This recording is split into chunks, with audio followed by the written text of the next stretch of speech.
nos bien-aimés. Soyez prêts, crie le capitaine, le bateau est venu, courage. Nos peines finiront, courage. Rencontrerons nos bien-aimés. Ici, pèlerins étrangers, nous cherchons une cité. Le bateau de la vie vient rassembler les joyaux. Oh, c'est le moment de monter à bord pendant qu'il passe. Et si tu traînes à côté, tu mourras pour toujours. Le prix du billet est payé, le capitaine t'invite. Prends place à bord de ce bateau qui conduit au pays. Courage. Levons-nous pendant que nous chantons ce refrain.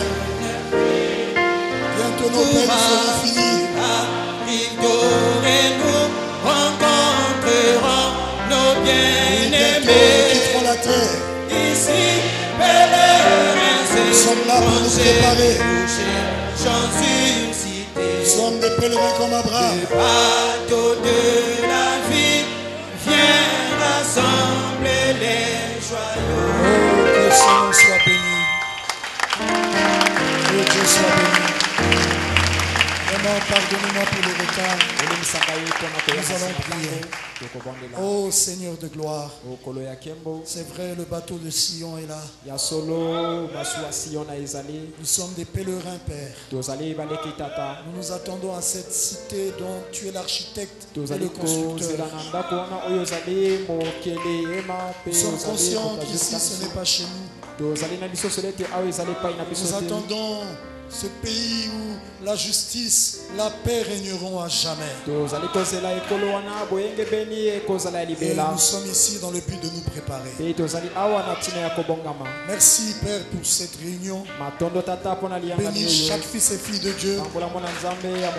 Prends la prééminence de cette adoration. Élève-nous dans ta présence, Père.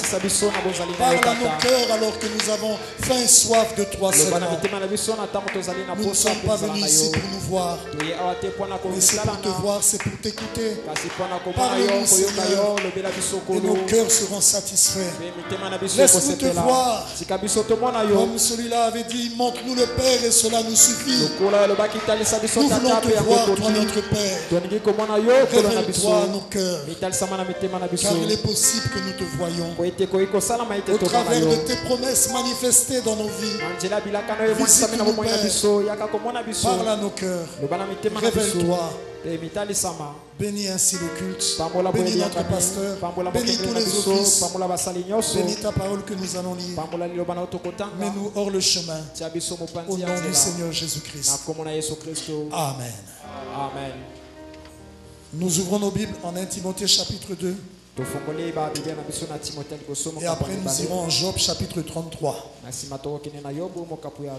Timothée chapitre 2, le verset 3 à 5. Il est écrit: cela est bon et agréable devant Dieu notre Sauveur,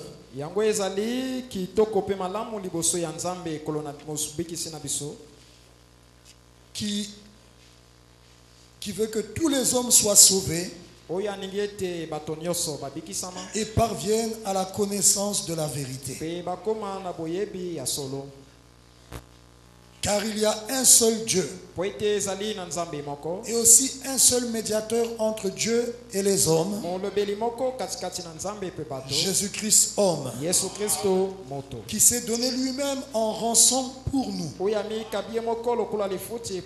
C'est là le témoignage rendu en son propre temps. Et enfin nous lisons en Job chapitre 33 à partir du verset 19. Job 33, il est écrit: Par la douleur aussi, l'homme est repris sur sa couche. Quand une lutte continue vient agiter ses os. C'est-à-dire que Dieu reprend aussi ses enfants par la maladie. C'est une chicotte aussi qu'il utilise pour réprimander ses enfants. Alors l'homme qui est malade, il prend en dégoût le pain.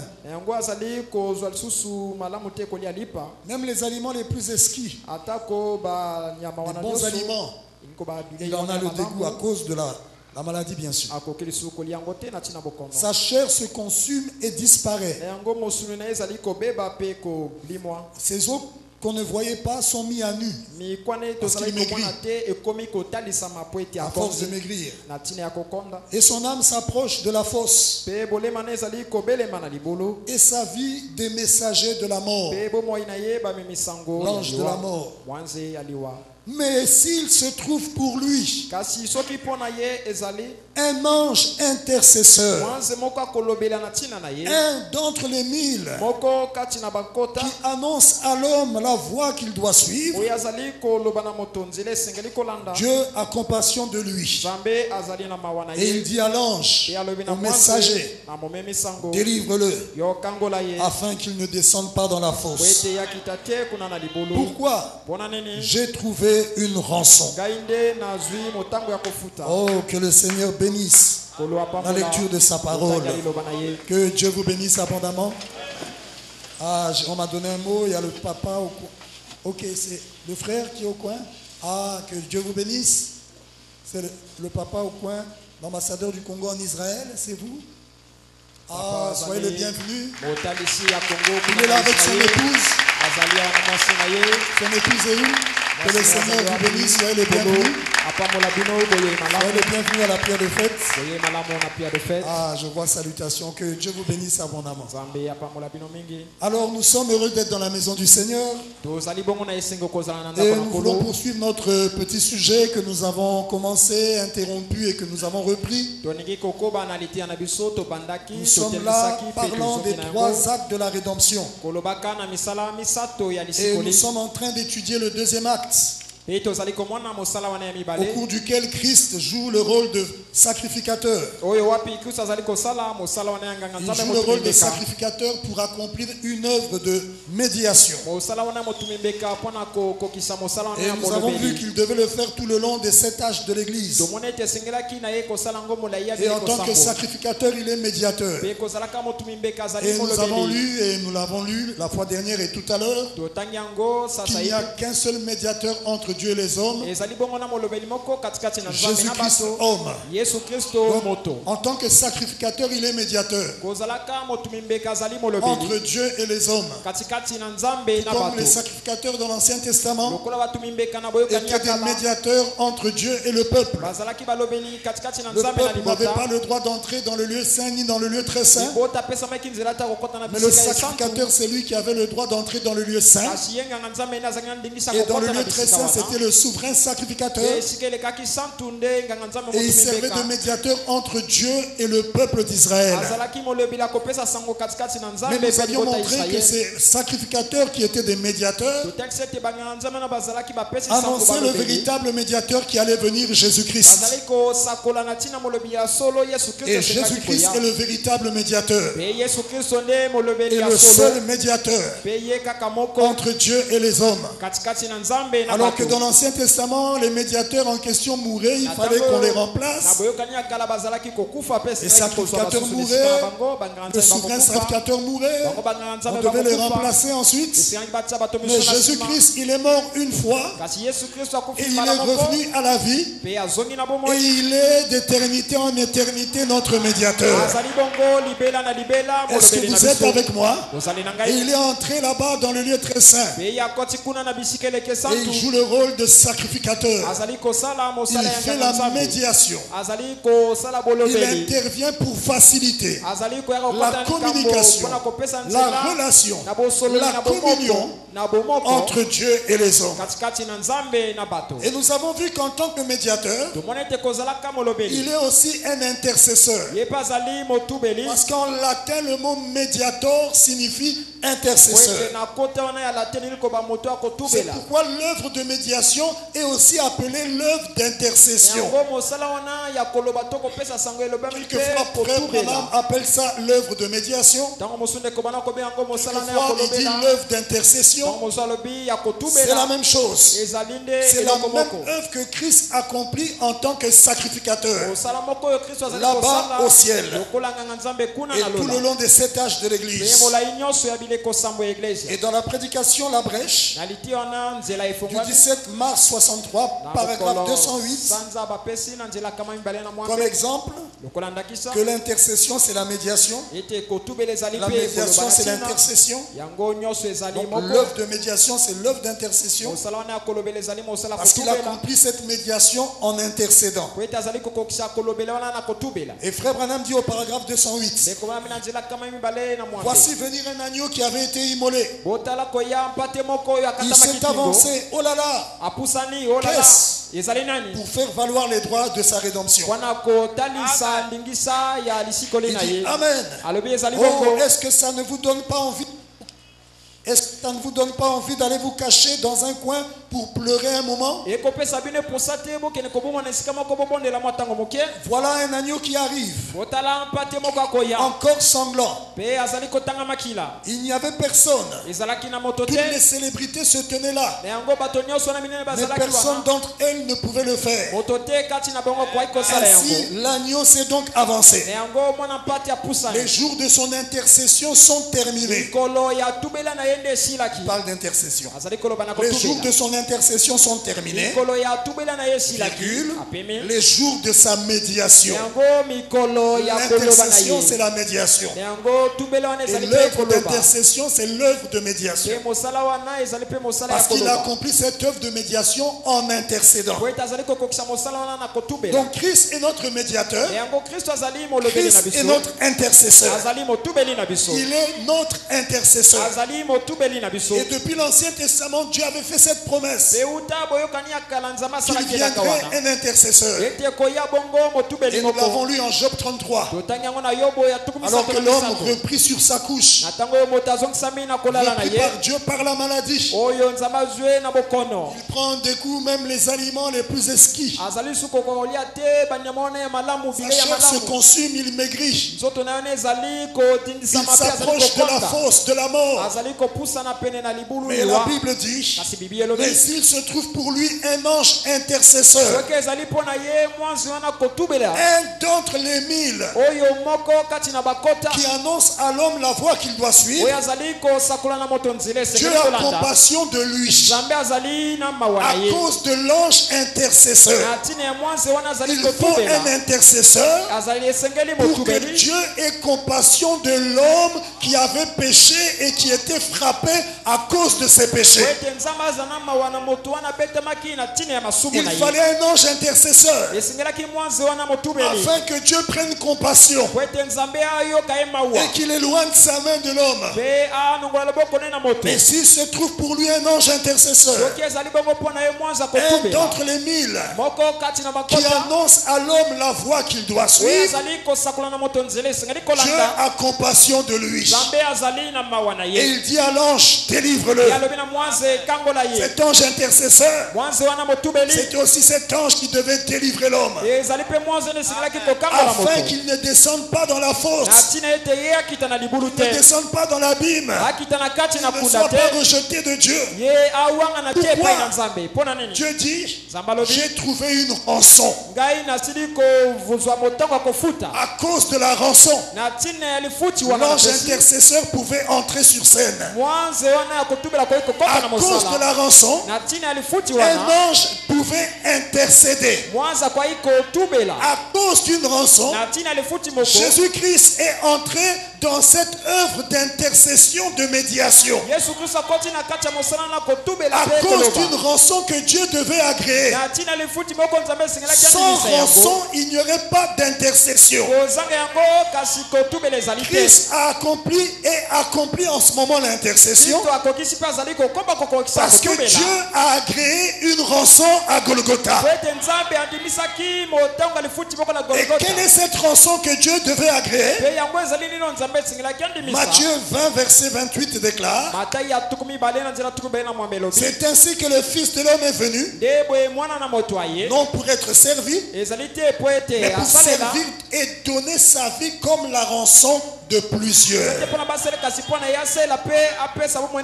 Christ de venir sous la forme d'un homme, en tant que prophète, Fils de l'homme, comme il le dit, le Fils de l'homme est venu, non pour être servi, mais pour servir et donner sa vie comme rançon. Il devait payer le prix pour libérer l'homme du péché. Le mot rançon signifie quelque chose qui est exigé en échange de la délivrance d'un captif, en échange de la libération d'un prisonnier. Il fallait qu'un prix soit payé. Et Jésus-Christ, dans sa première fonction de prophète, devait payer le prix du rachat.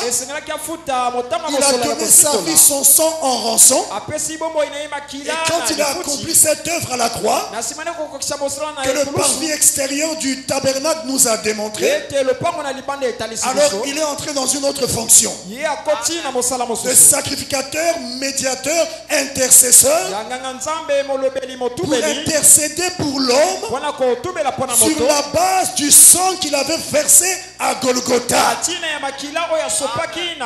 Il a payé le prix en tant qu'agneau, versant son sang dans la nature de l'agneau. Même quand il joue le rôle de sacrificateur, de médiateur, d'intercesseur, c'est toujours dans la nature de l'agneau.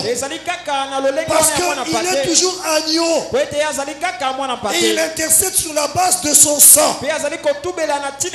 Est-ce que c'est clair? Amen. C'est pourquoi la Bible déclare en 1 Timothée 2, 5 et 6, quand Paul nous dévoile la fonction qu'il devait occuper dans les 7 âges,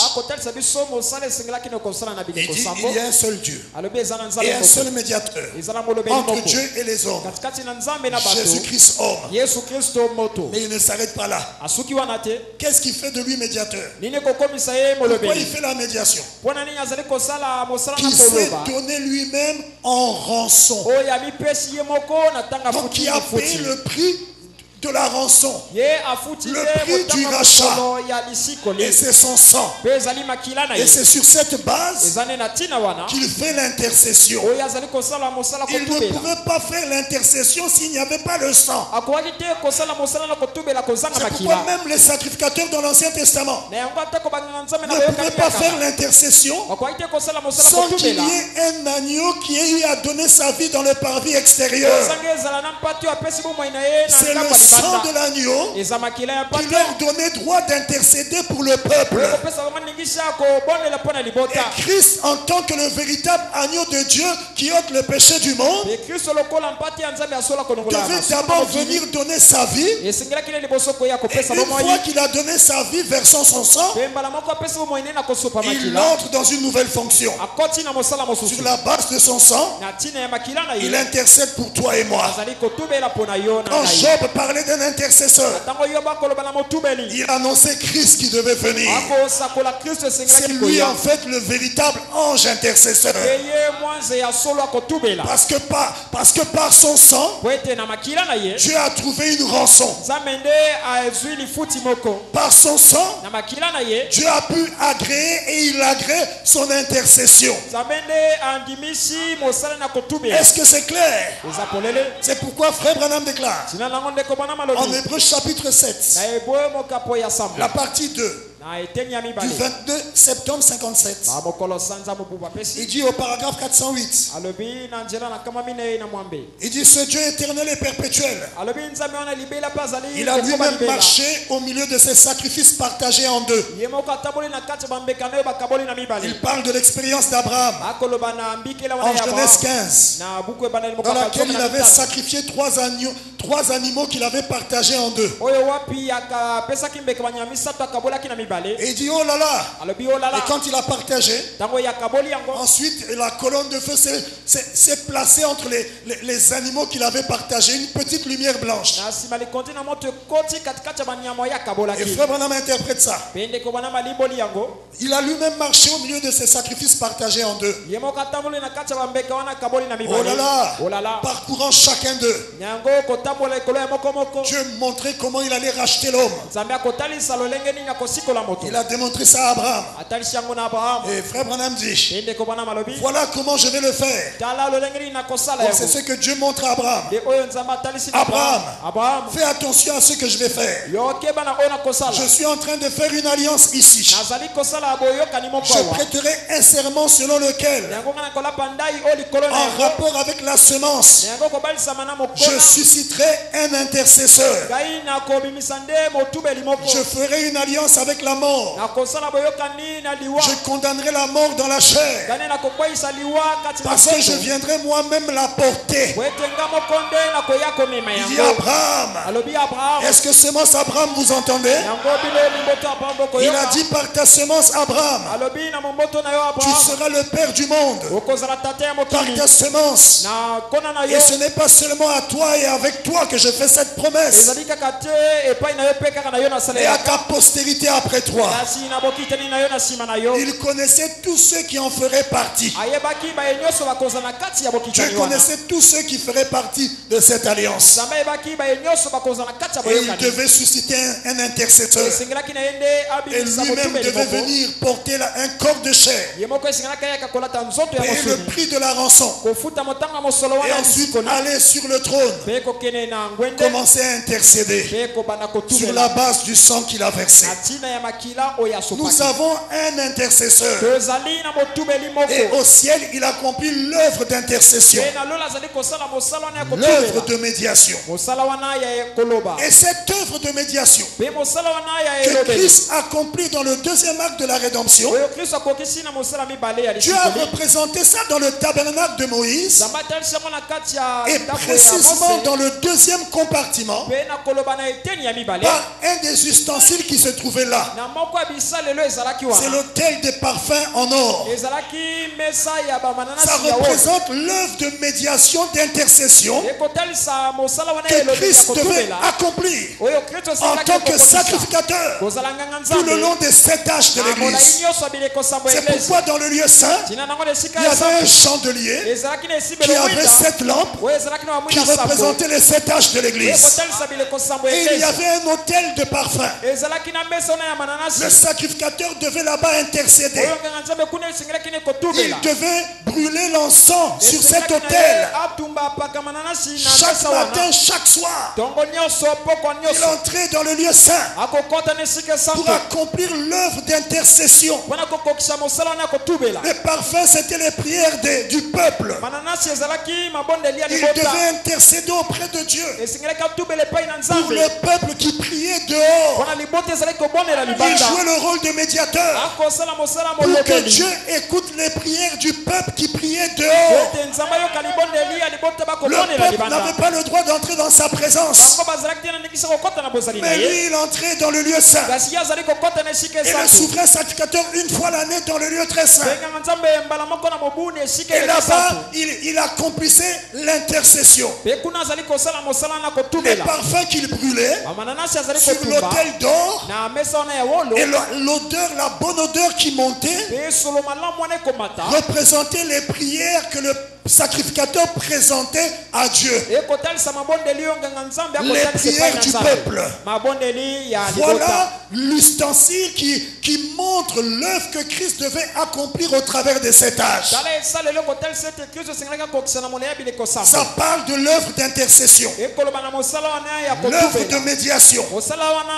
Et c'était la responsabilité du sacrificateur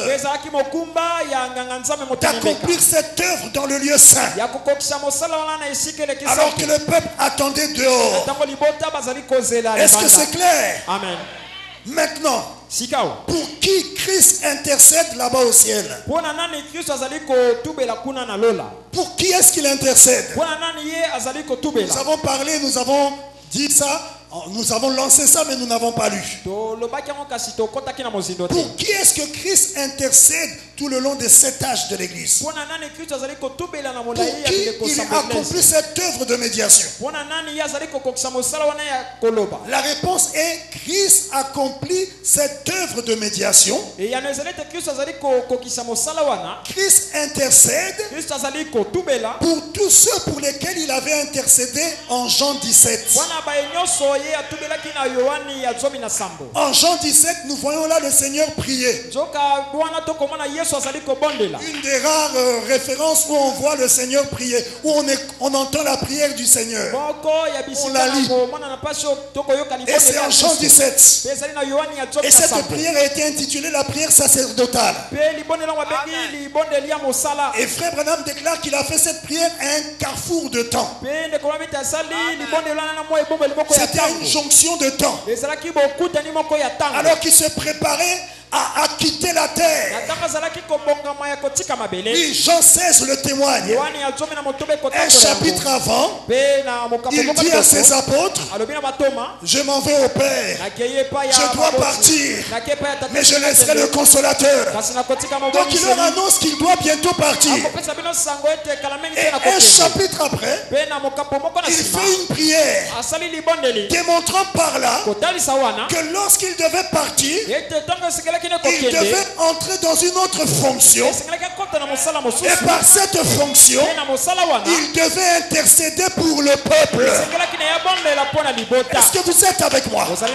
Il s'apprêtait à quitter la terre. Et par la prière de Jean 17, il démontre quelle œuvre il allait accomplir lorsqu'il allait être au ciel, après avoir quitté la terre.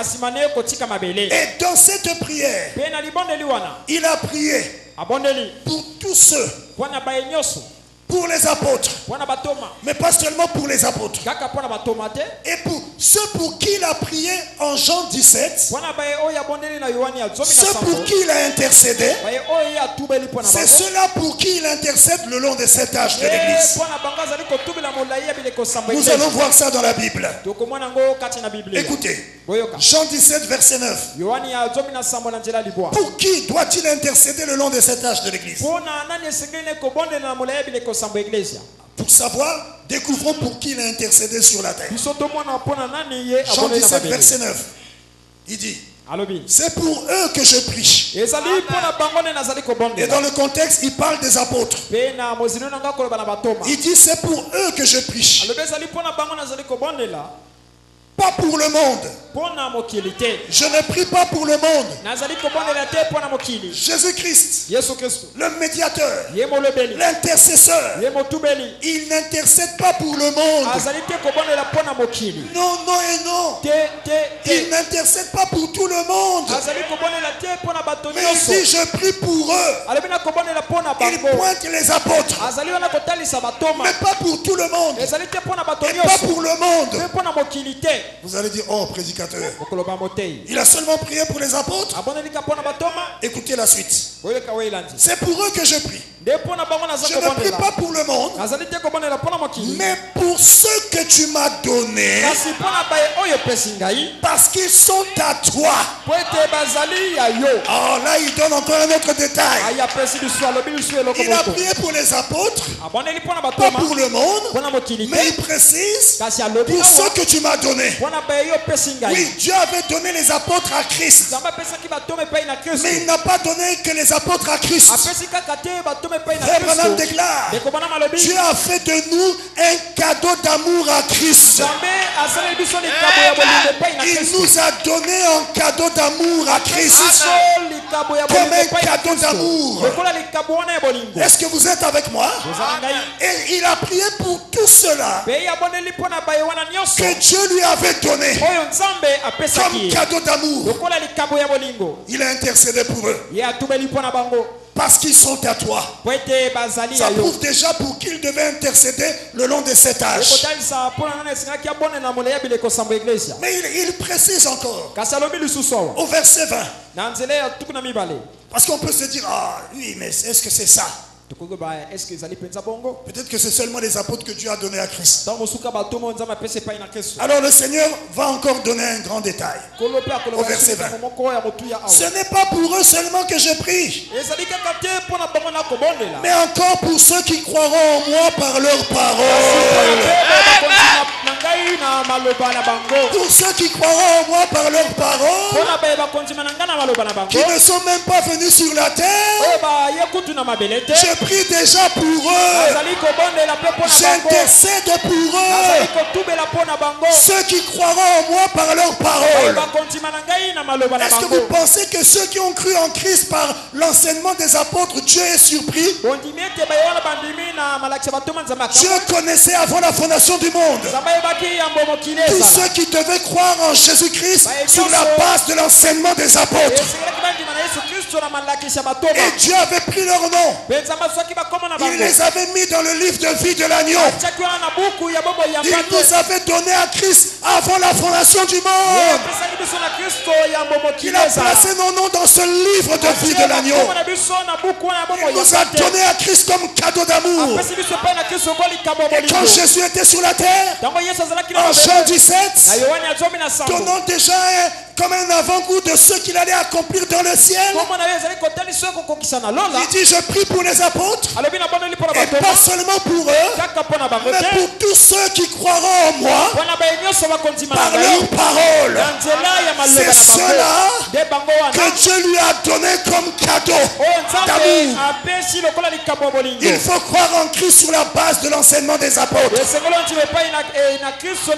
C'est pourquoi tous les messagers qui venaient dans les 7 âges de l'église avaient pour fondement l'enseignement des apôtres. C'est pourquoi même Frère Branham lui-même, quand il s'est retrouvé dans la 6e dimension et qu'on lui a dit qu'il devait être jugé, il a posé la question, est-ce que Paul doit être jugé? On lui a dit oui. Et il a dit, si ceux de Paul entrent, les miens aussi entreront, parce que j'ai prêché comme Paul. Il nous a ramenés à la foi apostolique. Et on ne peut pas être revenu à la foi apostolique sans être revenu à la doctrine des apôtres. Et qui dit doctrine des apôtres dit la parole prêchée par les apôtres. Parce que la foi vient de ce qu'on entend, et ce qu'on entend vient de la parole de Christ. Les apôtres ont posé le fondement, mais ce fondement a été bousculé au travers des âges. Le Gazam, le Chelek, la Sauterelle, le Asile ont dévoré l'héritage de Dieu. Ils ont détruit l'église de Dieu. Mais Paul, Dieu a envoyé un messager qui devait être un prophète comme le premier messager. Il n'y a eu que 2 prophètes au travers de cet âge. Le premier messager et le dernier messager devaient être prophètes.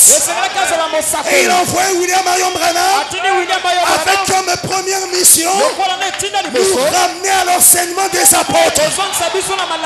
La doctrine des apôtres, la foi apostolique. Car la seule foi que Dieu a créée, car Paul a dit, il n'y a qu'un seul Dieu, un seul Seigneur, un seul baptême, une seule foi. Et quelle est cette foi? Jude déclare, c'est la foi qui a été transmise au sein une fois pour toutes. Paul a transmis cette foi. Les apôtres ont transmis cette foi. C'est la foi qui devait continuer au travers des âges. en ce temps de la fin, William Marion Branham nous a ramenés à la foi originale, à la foi de nos pères, à la foi apostolique. Est-ce que vous êtes avec moi? Nous sommes de retour à cette foi. C'est le fondement, c'est la base. Mais on doit aller plus loin. Et là, il fallait un autre message. Il fallait la révélation des 7 tonnerres pour nous amener à la foi de l'enlèvement. Mais la foi de l'enlèvement ne peut être bâtie que sur la foi apostolique. Parce que l'église à laquelle Jésus avait promis l'enlèvement, c'est l'église des apôtres. Il leur avait dit: je viendrai vous chercher. Allez dans la chambre haute. Attendez la promesse. C'est cette église qui a la promesse du retour de Jésus. Et Jésus ne pouvait pas revenir si son église ne revenait pas à ce genre d'église qu'il avait laissé. C'est pourquoi au travers des âges, quand Satan a bousculé le programme, Dieu ne pouvait pas revenir. Mais il attendait le temps de la restauration de toutes choses. Jésus avait promis ce temps. Élie viendra et rétablira toutes choses. Il devait y avoir un temps de restauration. Le rétablissement de la parole, le rétablissement de la foi, le rétablissement de la puissance, le rétablissement des véritables dons, le rétablissement de la vie de Dieu dans l'église. C'est l'âge dans lequel nous sommes. Jean-Baptiste n'a pas accompli ça. Jésus avait dit: Élie viendra et rétablira toutes choses. Après il a fait un coin. Mais je vous dis qu'Élie est déjà venu. Les dénominationnels ont suivi le coin et ils sont partis. Mais nous avons compris qu'il a fait un coin, mais il a dit en Acte 3 par l'apôtre Pierre: répentez-vous et convertissez-vous afin que des temps de rafraîchissement viennent de la part du Seigneur et qu'il vous envoie celui qui vous a été destiné, que le ciel doit garder, recevoir, garder Jésus jusqu'au temps du rétablissement de toutes choses. Donc le temps du rétablissement de toutes choses, ça devait être après l'enlèvement de Jésus, pas au temps de Jean-Baptiste. Et nous sommes en ce temps. Jésus est parti, il est resté au ciel, mais bientôt il va venir. Et avant qu'il ne vienne, il envoie William Marion Branham. Et le jour où il baptisait, en juin 33, il est descendu. Oh, je sais qu'il est là maintenant. Il est descendu sous la forme d'une lumière. Il lui a dit: de même que j'ai envoyé Jean-Baptiste pour préparer ma première venue, je t'envoie, toi Branham, avec un message qui va préparer ma seconde venue. Et par ce message, la restauration est là. Nous sommes restaurés à la foi des apôtres. Mais nous ne voulons pas nous arrêter là. Nous voulons aller plus loin jusqu'à la foi parfaite, la foi de l'enlèvement. Et les 7 tonnerres ont grondé. Oh, je me sens bien. Les 7 tonnerres ont grondé, ont été révélés pour nous transmettre la foi de l'enlèvement. Est-ce que vous êtes avec moi? Est-ce qu'on peut dire Amen? Amen. C'est la vérité, frère.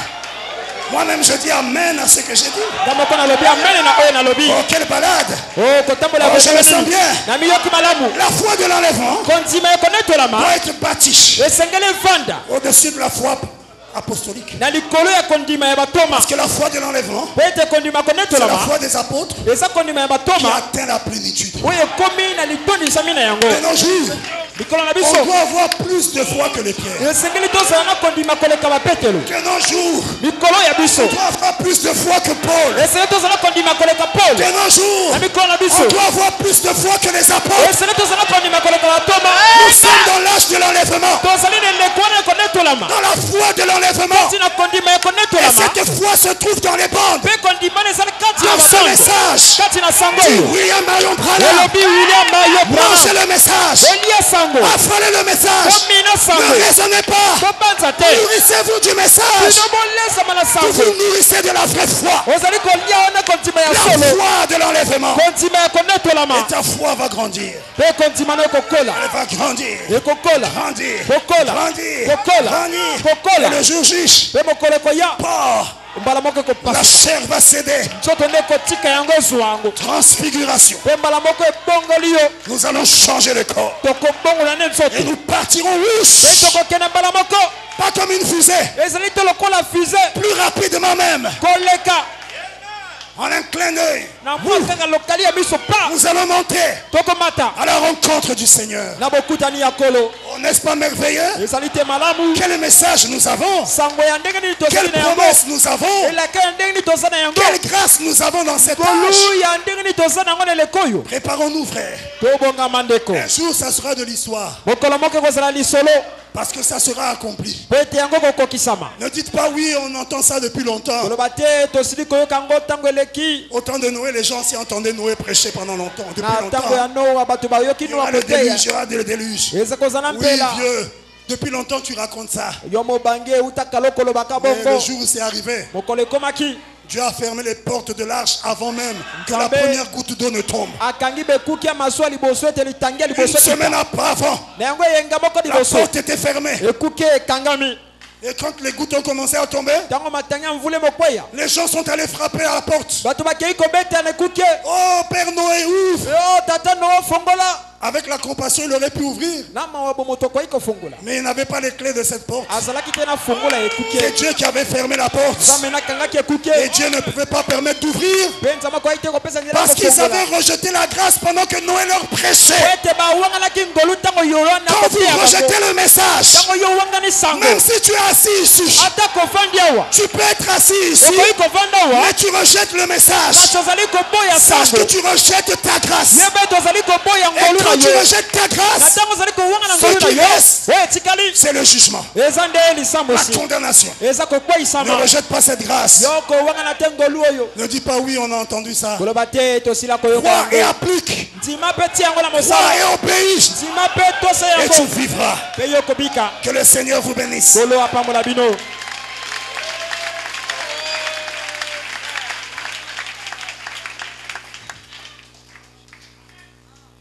Il devait intercéder là-bas sur le trône pour tous ceux pour qui il avait intercédé en Jean 17. Tous ceux qui devaient croire en lui par la parole, c'est-à-dire l'enseignement, la doctrine des apôtres. Et ce sont ces gens-là, ce groupe qui devait croire au travers de tous les âges. Dieu avait les noms dans sa pensée avant la fondation du monde. Et il a écrit leurs noms dans le livre de vie de l'agneau. C'est pour dire que Christ intercède sur le trône tout le long de cet âge pour ceux qui ont leur nom dans le livre de vie de l'agneau. Pas pour tout le monde. Si tu as ton nom dans ce livre de vie de l'agneau, sache qu'il intercède pour toi. Est-ce que c'est clair? Et comme l'intercession que lui fait est toujours agréée, donc pour nous on est déjà dans la joie. Parce que ce pourquoi il intercède, Dieu accomplit ça. Il intercède pour ceux qui ont leur nom dans le livre. Et Frère Branham dit le livre de vie de l'agneau, c'est la Bible. Et les noms des croyants des cellules sont dans la Bible. Il dit que c'est la parole de Dieu. Leurs noms sont dans la parole. Et il dit même que les élus là, ce sont même les paroles du livre. Nous sommes les paroles de la Bible. C'est nos noms qui sont là. C'est pas qu'il y a charmant. Il y a Solange. Il y a Grégoire. Non. Mais le nom est codé sous forme de parole.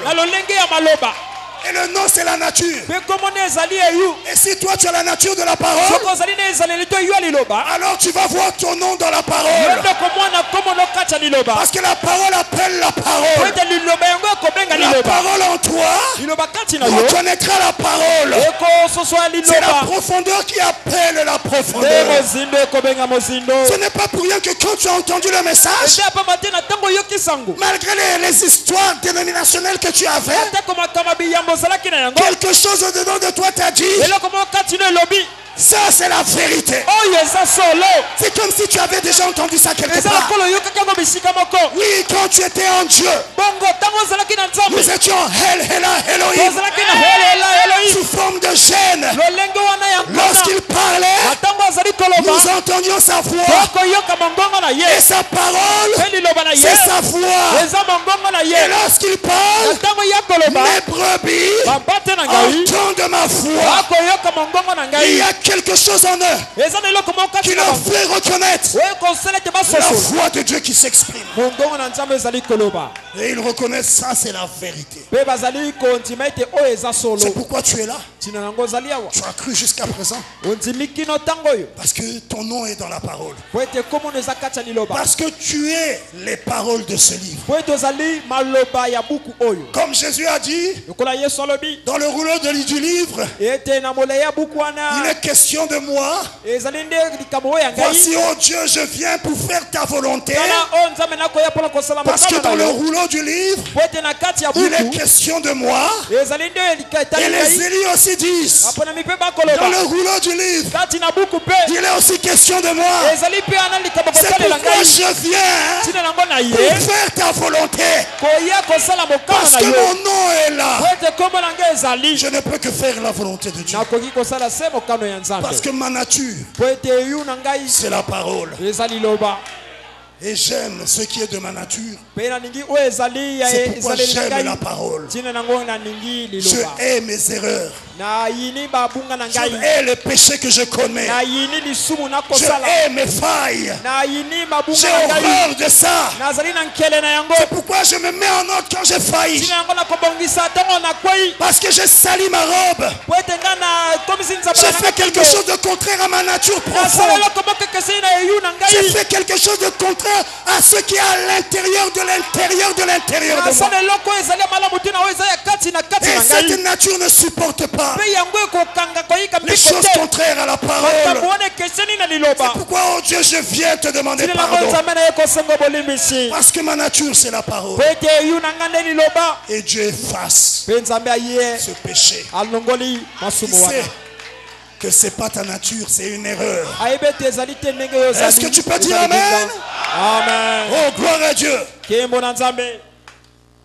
Frère Branham déclare dans le premier saut du 18 mars 63, paragraphe 59.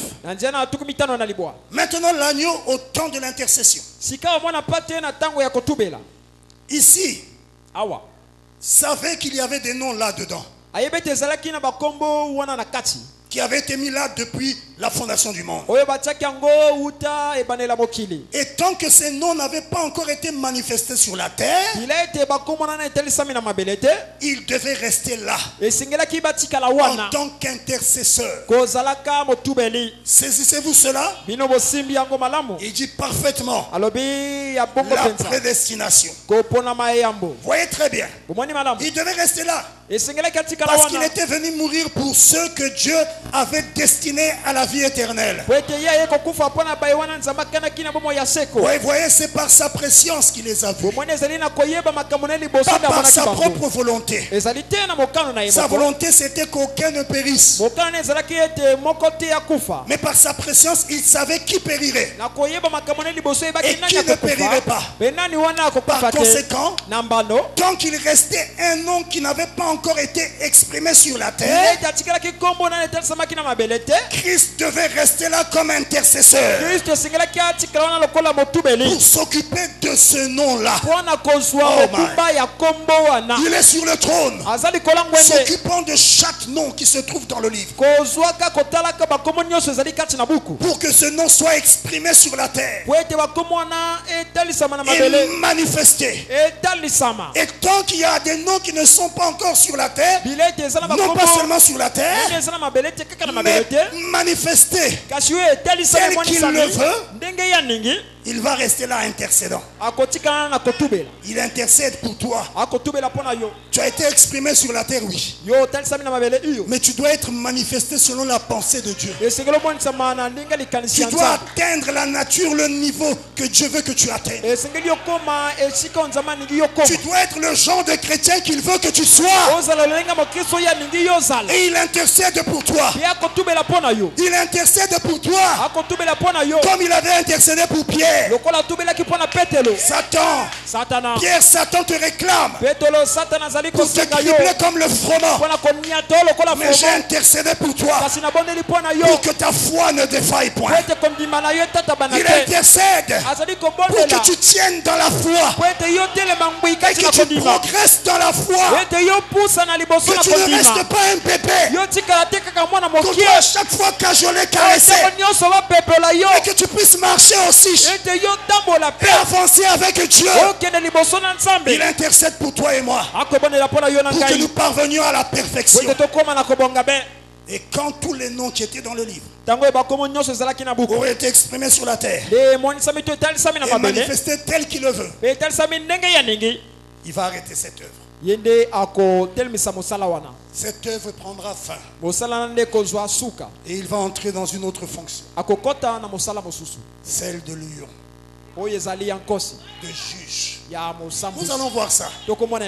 Et nous verrons que c'est la fonction de roi.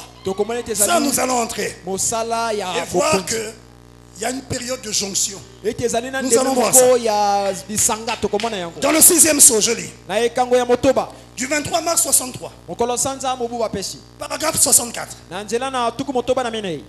Quand l'agneau a été immolé, les noms ont été inscrits dans le livre.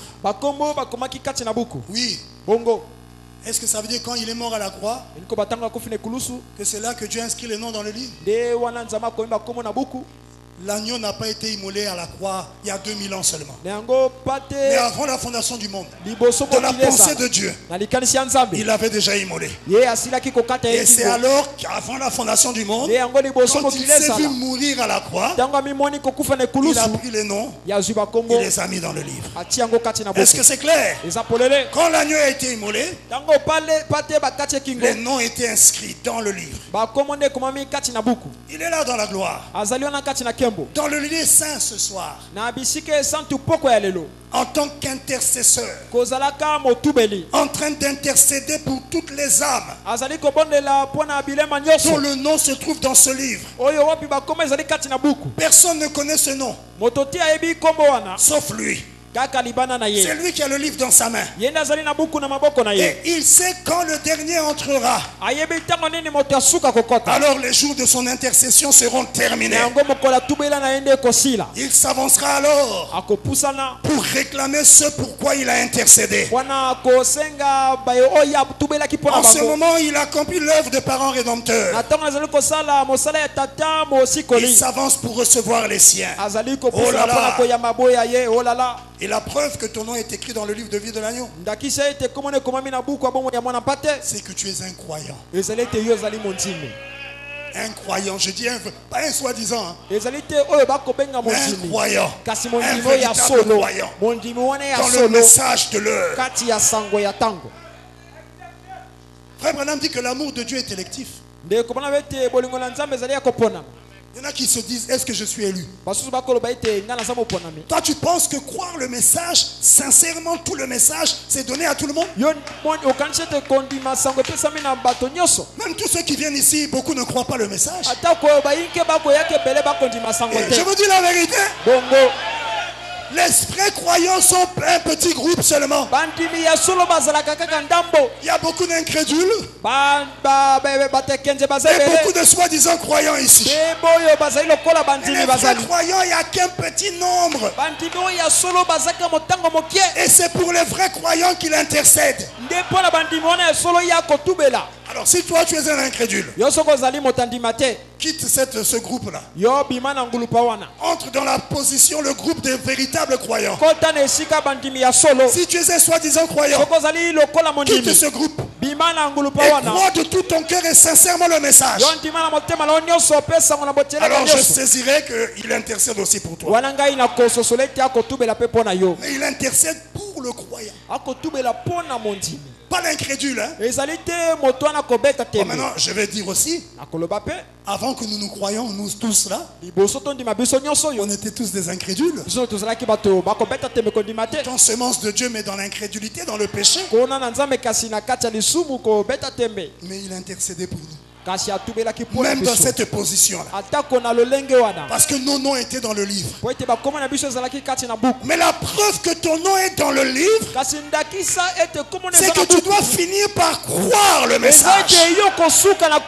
Croire le message de ton temps révèle ton élection. Tu es un élu parce que tu as cru sincèrement le message. C'est la preuve que tu es élu. Est-ce que c'est clair? Donc dans ton cœur, si tu sais que tu as cru et que le message est l'absolu pour toi, que ton cœur saigne pour ce message, que tu aimes ce message, tu veux t'identifier à ce message, qu'il n'y a pas une meilleure vie autre que celle du message. Si tu es amoureux du message, sache que Christ intercède pour toi. Et je vais dire que tu es un croyant. Amen. C'est pour eux qu'il intercède depuis 2000 ans. Dans la brèche, entre les 7 âges de l'église et les 7 sceaux. Paragraphe 212. Il déclare, et souvenez-vous, cela se produit au 7e âge de l'église. Quand les mystères de Dieu seront dévoilés. Maintenant, soyez très attentifs. Voici quelque chose qu'il faut que vous saissiez. Eh bien, il a été occupé à son œuvre de médiation, intercédant pour le croyant. Pendant 2000 ans, il avait été là en tant qu'agneau, sacrificateur, mais toujours agneau. Parce que l'intercession, c'est sur base de son sang. C'est pourquoi il est parti avec les plaies. Même quand il est ressuscité, il avait toujours les marques des clous. Des marques ensanglantées. C'est pourquoi quand Jean l'a vu, il a vu venir un agneau comme immolé, meurtri, tailladé. Ça veut dire qu'il avait été immolé, mais il était revenu à la vie. Frère Branham dit en gardant les meurtrissures. C'est pourquoi quand Jean l'a vu, il dit oh, il est comme immolé, mais pourtant il marche. C'est comme si on lui a tranché la gorge. Mais pourtant il est toujours là vivant. C'est pas un autre. Oh, il y a l'agneau immolé, l'agneau comme immolé. Oh, l'agneau immolé c'est Jésus-Christ. L'agneau comme immolé c'est Frère Branham. Fausse doctrine. Ça vient de l'enfer. L'agneau immolé, l'agneau comme immolé c'est le même. Jésus-Christ, notre Rédempteur. Il est là au ciel, intercédant pour le croyant. Depuis près de 2000 ans. Et là on a dépassé même 2000 ans. Il intercède. Maintenant, pourquoi Christ devait intercéder pour les quelques minutes qui restent? Parce qu'il faut savoir, on a compris pour qui il intercède. Maintenant, pourquoi il intercède? Dans quel but? Ça aussi, il faut comprendre ça. Dans l'Ancien Testament, quand le sacrificateur entrait dans le lieu saint pour brûler l'encens, pour faire l'œuvre d'intercession, c'était à des moments bien précis. Il y avait une certaine heure le matin et une certaine heure le soir. C'était à l'heure des parfums. Et l'heure des parfums, c'était l'heure de la prière. Et à cette heure-là, le peuple d'Israël venait dans le parvis extérieur. Et ils étaient là en prière pendant ce moment. Et lui, le sacrificateur, entrait dans le lieu saint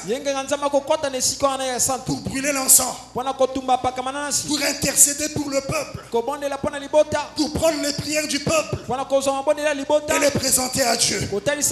Il jouait le rôle d'intercesseur. Il était médiateur. Il apportait ceux qui étaient du peuple auprès de Dieu, les requêtes, les prières, et il le manifestait sous la forme du parfum qu'il brûlait. Il présentait les requêtes du peuple à Dieu. C'était la fonction que Dieu lui avait donnée. Il accomplissait ça pendant que le peuple dehors était en prière. Et qu'est-ce qui se passait quand le temps était fini? Le sacrificateur devait sortir du lieu saint.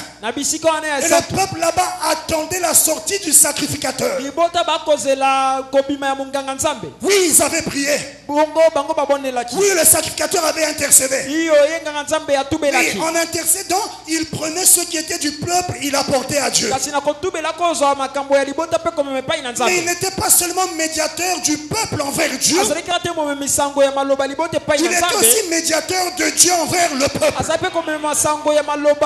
Tout comme il devait apporter à Dieu les choses du peuple, les requêtes, les prières. Quand le temps de la prière prenait fin, lui, le sacrificateur, devait maintenant sortir, apporter ceux qui étaient de Dieu au peuple. Et le peuple attendait dehors. Ils attendaient de recevoir la réponse à leur prière. Et quand le sacrificateur sortait, il devait répondre aux prières, aux requêtes du peuple, en transmettant la réponse de Dieu au peuple. Parce qu'il était le pont entre Dieu et le peuple, et entre le peuple et Dieu. Et qu'est-ce qu'il devait faire? Il devait prononcer des paroles de bénédiction sur le peuple. Et Dieu avait donné à Moïse quel genre de paroles les sacrificateurs devaient prononcer. Rappelez-vous en Nombre chapitre 6. La Bible déclare à partir du verset 22. L'Éternel parla à Moïse et dit: parle à Aaron et à ses fils et dit: vous bénirez ainsi les enfants d'Israël. Vous leur direz que l'Éternel te bénisse et qu'il te garde, que l'Éternel fasse luire sa face sur toi et qu'il t'accorde sa grâce, que l'Éternel tourne sa face vers toi et qu'il te donne la paix. C'est ainsi qu'ils, les sacrificateurs, mettront mon nom sur les enfants d'Israël et je les bénirai. Lorsque le sacrificateur sortait, après avoir pris les requêtes du peuple, les avoir présentées à Dieu, en intercédant, il devait ressortir avec la réponse de Dieu au peuple. Et cette réponse, il l'apportait sous forme de paroles de bénédiction. Le peuple attendait la sortie. Il ne se contentait pas seulement d'avoir prié, mais ils attendaient la réponse. C'est ça, quelqu'un qui a la foi. Quand il prie, il prie en s'attendant à ce que Dieu réponde. Et Dieu répond comme il le veut. Frère Branham même déclare: lorsque vous priez, à la fin, Restez calme. Parce que Dieu veut peut-être vous répondre là. Vous devez aussi écouter sa voix. Et toi tu pries. Dès que tu as fini, tu te lèves, tu es parti. Imaginez quelqu'un qui vient te voir pour t'exprimer ses requêtes, ses demandes. C'est ce que nous faisons quand nous prions. On exprime à Dieu nos demandes. Il vient vers toi. Très charmant. Je veux ceci. J'ai besoin de cela. S'il te plaît, accorde-moi cela. J'en ai besoin. Je dois faire telle et telle chose. Et avant que je réponde, il tourne le dos. Il est parti. Oh! Mais c'est ce que nous faisons avec Dieu. Frère Branham déclare. Donc écoutez sa voix. Vous devez rester là. Attendre. Peut-être qu'une voix va te parler. Il veut que vous écoutiez sa voix. Le peuple d'Israël attendait la réponse. Ils avaient prié. Le sacrificateur était entré, intercédant pour le peuple. Dans ce grand office d'intercession, dans cette grande œuvre de médiation, il avait pris les requêtes du peuple, les avait apportées à Dieu. Mais ça ne suffisait pas. Il fallait qu'il prenne maintenant la réponse de Dieu et l'apporte au peuple. Et lorsqu'il sortait, il obéissait à ce que Moïse leur avait dit. En Nombre chapitre 6. Voici la manière dont vous bénirez le peuple. Il se tenait là et il disait que l'Éternel te bénisse et qu'il te garde. Et le peuple disait Amen. Que l'Éternel fasse luire sa face sur toi et qu'il t'accorde sa grâce. Et le peuple disait Amen. Que l'Éternel tourne sa face vers toi et qu'il te donne sa paix. Et le peuple disait Amen. Le peuple acceptait ça en croyant et en sachant, comme ils avaient obéi à la loi, la parole, et que Dieu avait dit quand le sacrificateur prononcera les bénédictions de cette manière, moi Dieu je bénirai. Le peuple quand il disait Amen, il recevait les bénédictions de Dieu. Et dans les bénédictions de Dieu, il y avait la réponse à leurs requêtes. Il y avait l'exaucement à leurs requêtes. Et ils repartaient dans la joie. Le travail sur l'autel d'or de parfum était lié aux bénédictions du peuple. Il faisait l'intercession là-bas pour que le peuple soit béni. Est-ce qu'on peut dire Amen? Amen. Lisons un verset. Je finis, je sais que c'est le temps. Juste 10 minutes, s'il vous plaît. 1 Chronique 23. Verset 13. Écoutez. Fils d'Amram, Aaron et Moïse. Aaron fut mis à part pour être sanctifié comme très saint. Lui et ses fils à perpétuité. Pour faire quoi? Pour offrir les parfums devant l'Éternel sur l'autel d'or dans le lieu saint. C'est-à-dire pour accomplir l'œuvre d'intercession, de médiation. C'est ça le service de Dieu. Pour faire son service et pour bénir à toujours en son nom. Alors qu'il faisait ce service là-bas d'intercession, c'était dans le but de ressortir bénir le peuple. Et le peuple attendait ça. Il n'était pas seulement là pour prier, mais il croyait qu'ensuite ils allaient recevoir les bénédictions. C'est pourquoi dans la Bible, il y a eu un sacrificateur qui avait été désigné pour accomplir l'œuvre d'intercession ce jour-là. Et lorsqu'il est entré dans son travail, un ange l'a visité. Il se tenait à droite de l'autel de parfum. Là où il faisait son œuvre d'intercession. Parce que c'était son temps à lui. Il avait été choisi pour intercéder le matin et le soir. Et un ange était là. Ce sacrificateur, c'était Zacharie. Et cet ange lui a annoncé qu'il devait avoir un enfant. Dans sa vieillesse, lui et sa femme, il lui a dit comment il devait l'appeler et quelle était la mission de cet enfant. Mais malheureusement, le sacrificateur, l'homme de Dieu, le prédicateur qui est censé avoir la foi, il a douté. Mais quand l'ange est allé chez Marie, une fille qui n'avait même pas un travail dans le temple,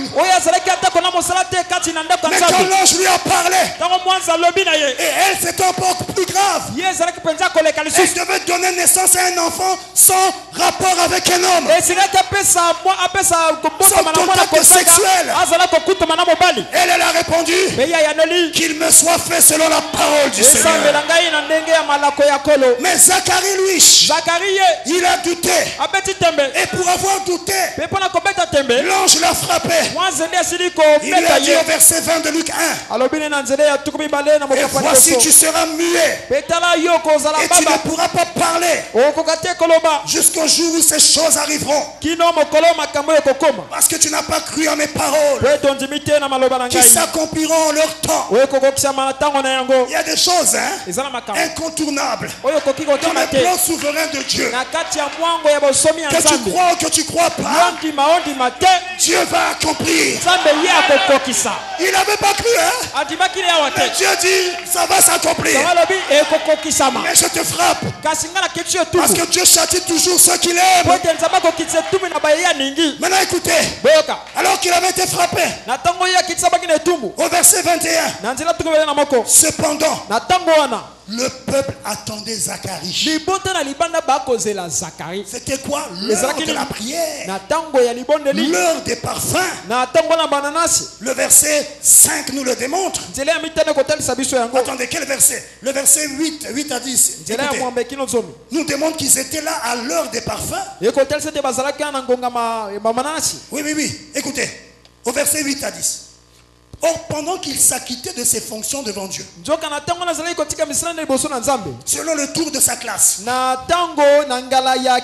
il fut appelé par le sort, d'après la règle du sacerdoce, à entrer dans le temple du Seigneur pour offrir le parfum. Toute la multitude du peuple était dehors en prière, à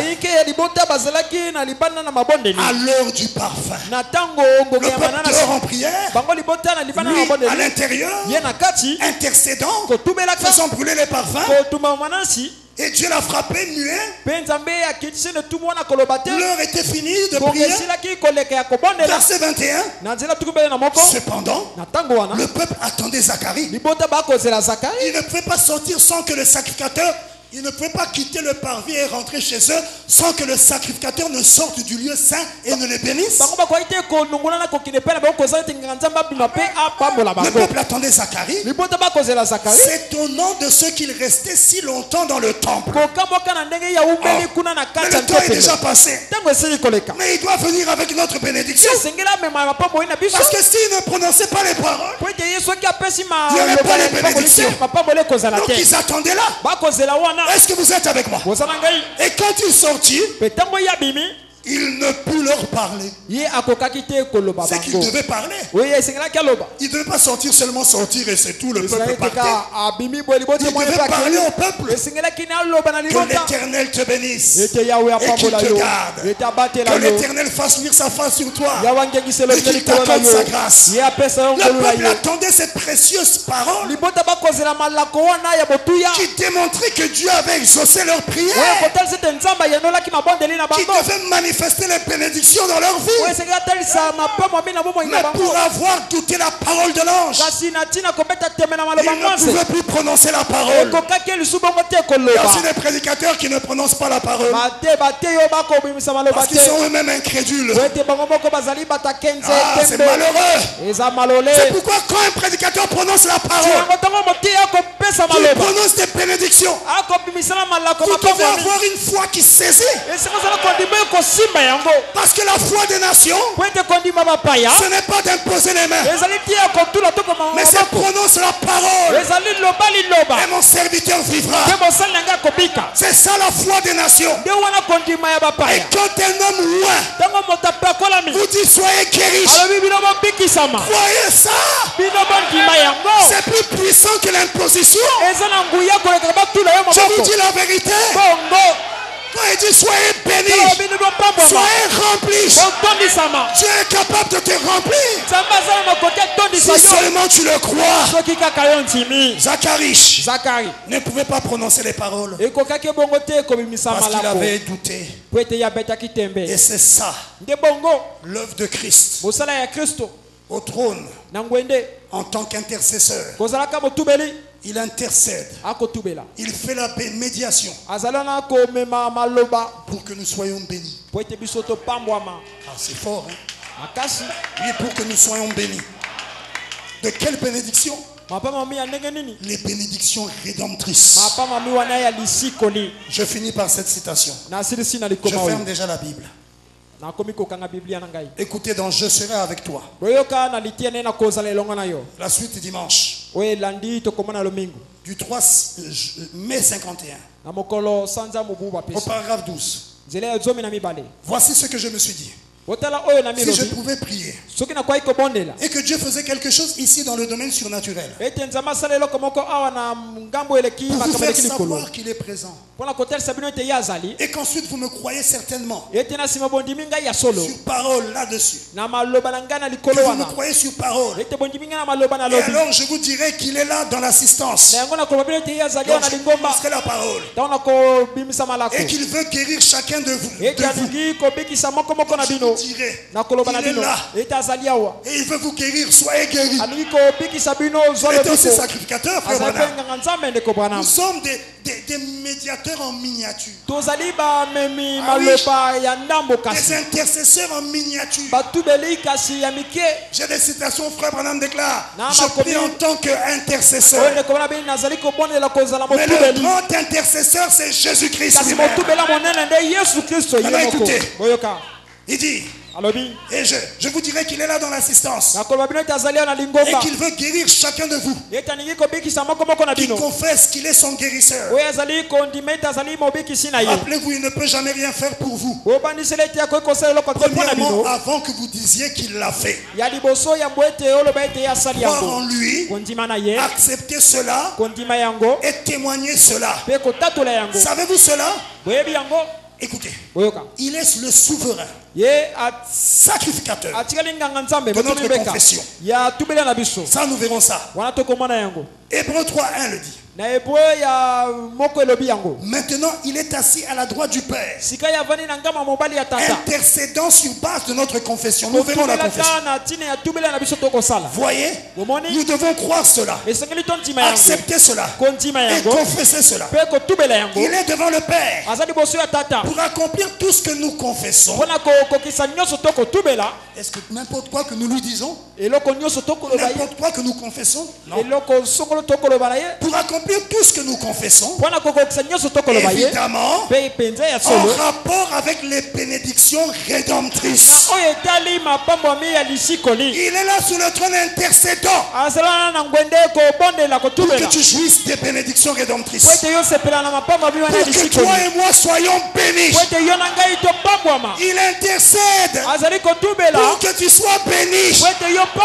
Ah! Si Jésus intercède pour que je sois béni, mais mon Dieu, je suis béni. Je vais encore m'inquiéter. Je suis béni. Et si tu fais partie de ce groupe pour lequel il intercède, Je crois que tu es béni. Je ne te vois pas dans la condition dans laquelle tu es. Je vais même te dire une chose. Frère Branham déclare, la bénédiction la plus élevée, c'est le baptême du Saint-Esprit. Ça fait partie des bénédictions rédemptrices. Le salut, c'est la bénédiction la plus élevée. Je ne te regarde pas tel que je te vois, mais je te regarde en béni. Parce que je sais qu'il intercède pour toi. Même si ça caille, même si c'est dur, même si j'ai des situations, même si je suis malade, mais je sais qu'il intercède. Je suis béni, je suis guéri, je suis délivré. Parce que dans ces bénédictions-là, il y a la guérison, il y a la délivrance, il y a la solution à mes problèmes. Je ne marche pas par la vie, mais je marche par la foi dans ce qu'il a accompli pour moi à Golgotha. Est-ce que tu peux dire ça? Amen. Je suis béni. Je suis béni. Je suis béni. Je suis béni. Je suis béni. Je suis béni. Je suis guéri. Je suis guéri. Je suis délivré. Je suis délivré. Je suis rempli du Saint-Esprit. Je suis rempli du Saint-Esprit. Reçois ta bénédiction. Soyez bénis. Que l'Éternel te bénisse. Et qu'il te garde. Que l'Éternel fasse luire sa face sur toi. Et qu'il t'accorde sa grâce. Que Dieu vous bénisse. Lève-nous. Ah, vous êtes déjà levé. Oh, gloire à Dieu. Croyez qu'il intercède. Et pour la foi, tout est accompli. La vraie foi dit, c'est déjà réglé. Quel que soit ce que je sens, vous verrez que chacune des œuvres qu'il a accomplies dans ces 3 actes de la rédemption ont pour but de faire de nous ce qu'il est aussi. Il se révèle en tant que sacrificateur au travers de cet âge. Mais il a fait de nous des sacrificateurs. Est-ce que tu sais ça? Et nous verrons l'application. Comment tu dois jouir de ça en tant que sacrificateur. Frère, il intercède pour toi. Nous verrons qu'il intercède pour ton salut, ta délivrance totale. Il avait intercédé pour que tu crois la parole. Et tu es là ayant cru. Dieu a exaucé son intercession. Il intercède pour que tu sois rempli de l'esprit. Et oui, il intercède pour que toutes les bénédictions pour lesquelles il est mort à Golgotha, que nous avions perdu en Adam, les droits et les privilèges qu'Adam avait avant la chute, et qu'il a perdu à cause du péché. Christ, en mourant, ne nous a pas seulement rachetés, il a racheté ses bénédictions et ses droits que nous avons perdus. Et il est là sur le trône, intercédant pour que ces bénédictions tu en jouisses. Quel sauveur, quel rédempteur. Il ne s'est pas seulement venu mourir pour moi, c'était déjà grand, mais il va encore intercéder pour que le seul pourquoi il est mort soit atteint en toi. Est-ce que tu peux manquer ça? Je ne crois pas. Si tu es sincère, si tu crois sincèrement, tu ne peux pas manquer le but pour lequel il est. Alors que nous fermons les yeux.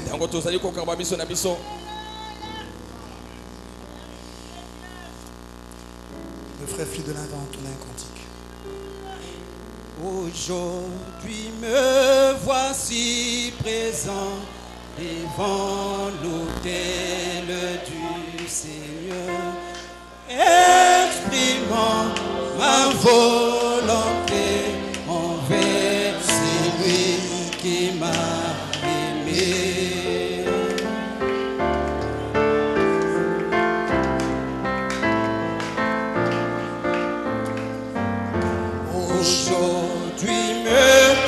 voici présent devant l'autel du Seigneur, exprimant ma volonté envers celui qui m'a aimé. Tu es celui qui m'a aimé. Tu es celui qui m'a aimé. Dans ton amour, tu m'as aimé. Tu es celui qui m'a aimé. Tu es celui qui m'a aimé. Tu es celui qui m'a aimé. Dans ton amour, tu m'as aimé. Tu es celui qui m'a aimé. Aujourd'hui me voici présent. Je suis venu devant l'autel, Seigneur, pour faire ta volonté. Seigneur, exprimant Il est question de moi dans le rouleau du livre. et envers celui qui m'a Frère Branham déclare aimé. la même parole qui parle de Christ a parlé de Tu l'épouse. es celui qui m'a sauvé dans ton amour. Tu m'as sauvé. Tu es celui qui m'a sauvé. Tu es celui qui m'a connu. Tu es celui qui m'a connu avant la fondation du monde. Tu es celui qui m'a connu. Que chacun parle à Dieu. Que chacun s'adresse au Seigneur. Péché, je t'ai voté, et maintenant je suis sauvé. Alléluia, Alléluia, Alléluia. Alléluia, Alléluia, Alléluia, voilà son nom. J'ai retrouvé ce doux époux qui m'a dit toute la vérité. Alléluia, Alléluia, Alléluia, gloire à son nom. Alléluia, Alléluia. Alléluia, gloire à son nom.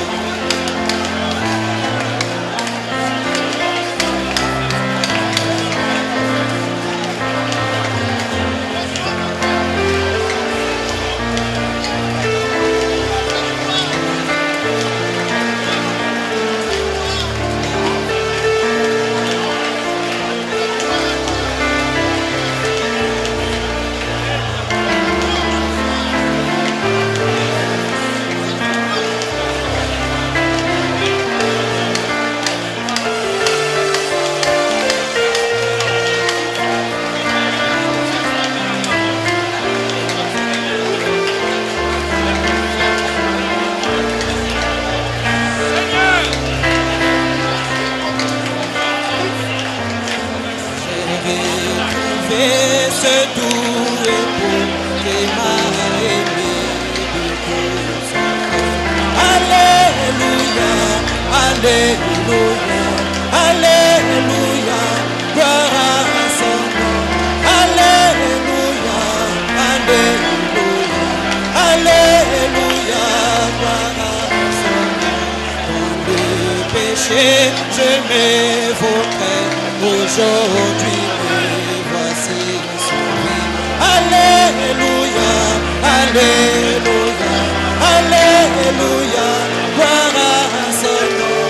Alléluia, Alléluia, Alléluia, gloire à son nom.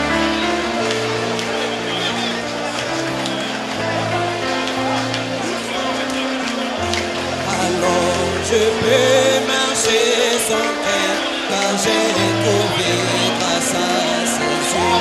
Alléluia, Alléluia, Alléluia, gloire à son nom. Alléluia, Alléluia, Alléluia, gloire à son nom. Et maintenant je peux crier, sauter, danser, je suis sauvé.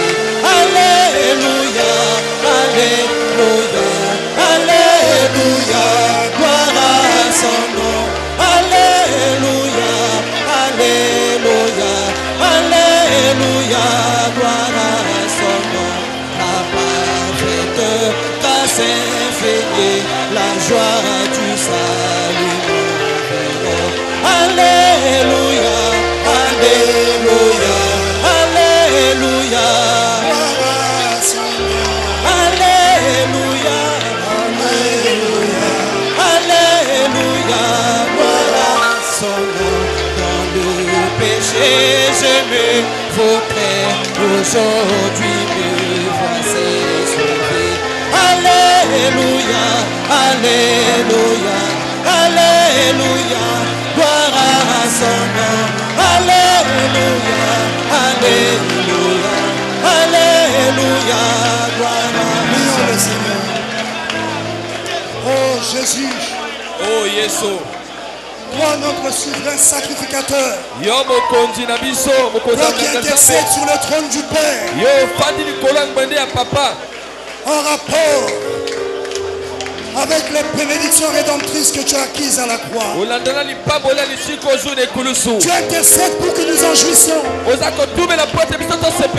nous possédions ces bénédictions rédemptrices auxquelles nous avons droit à cause de l'œuvre que tu as accomplie à la croix. Quand tu as payé le prix du rachat, tu ne nous as pas seulement rachetés, mais tu as racheté nos privilèges, nos droits, nos bénédictions.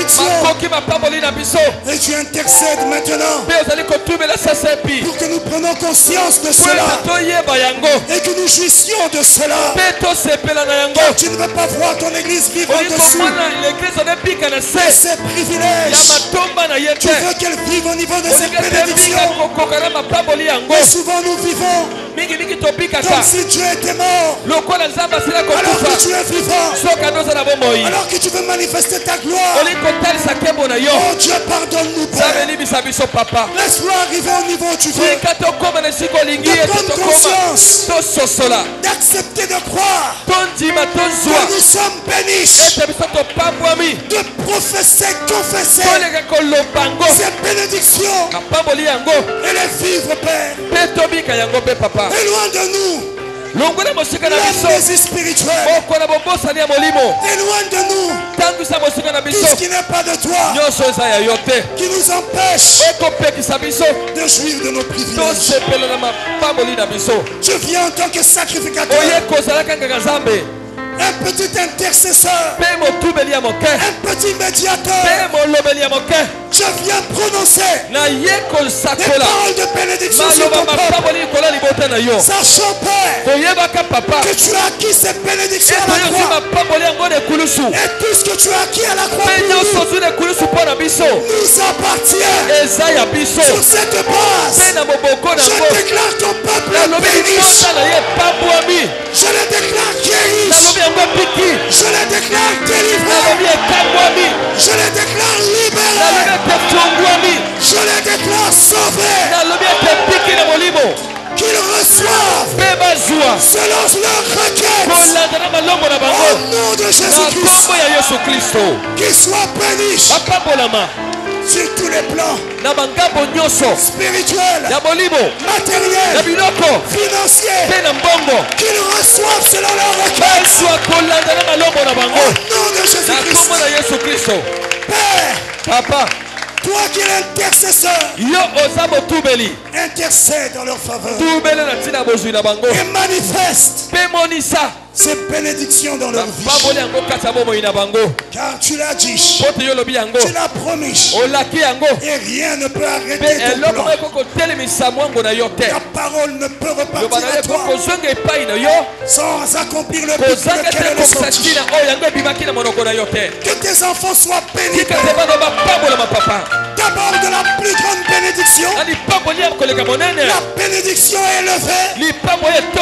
Le Saint-Esprit de leur vie. Et alors que toutes les autres bénédictions s'accomplissent en eux. Qu'ils soient bénis dans le nom du Seigneur Jésus-Christ. Entre avec nous, Père. Bénis notre pasteur. Bénis chaque fils et fille de Dieu. Bénis ton serviteur Ludovic. Entre avec nous.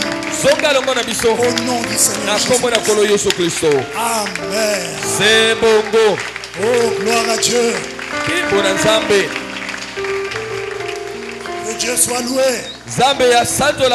Oh, je vous invite à vous saluer les uns les autres.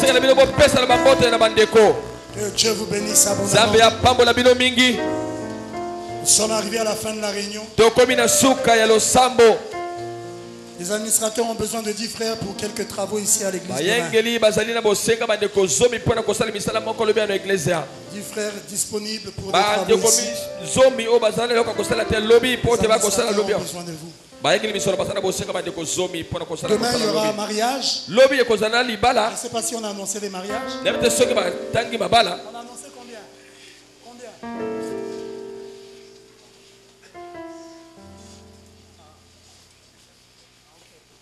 Bon, demain il y a la sœur Vanelle, la fille du frère Sosten, le secrétaire du pasteur qui se marie. Et apparemment, il y a comme 2 ou 3 mariages. 2, hein. La sœur Douma. Ok. Mais l'annonce elle est passée quand? Moi je vous dis, ne comptez pas sur moi pour rappeler vos annonces de mariage. Sinon,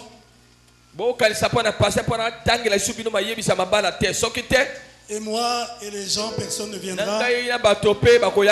La mariée sera seule avec le marié. Et vous allez vous marier tout seul à la chaîne. On gère beaucoup de choses, mes bien-aimés.